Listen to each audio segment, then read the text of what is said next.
تخيل لو قلتلك إن الإنترنت اللي احنا بنعيش عليه دلوقتي كان المفروض يطلع علشان يحمي أمريكا من القنابل النووية.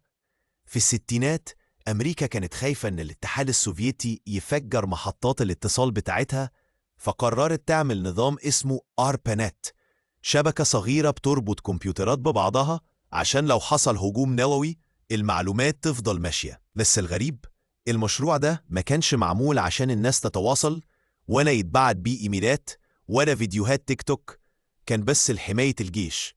لكن اللي حصل بعد كده، المهندسين بدأوا يطوروا الشبكة ويجربوا يبعتوا رسائل بين الجامعات، والشبكة دي اتوسعت وتشونت بالصدفة لحاجة اسمها الإنترنت. أول رسالة اتبعت على الإنترنت كانت كلمة لوجن، بس اللي حصل إن السيرفر وقع بعد أول حرفين بس. يعني أول رسالة في تاريخ الإنترنت كانت لو بس.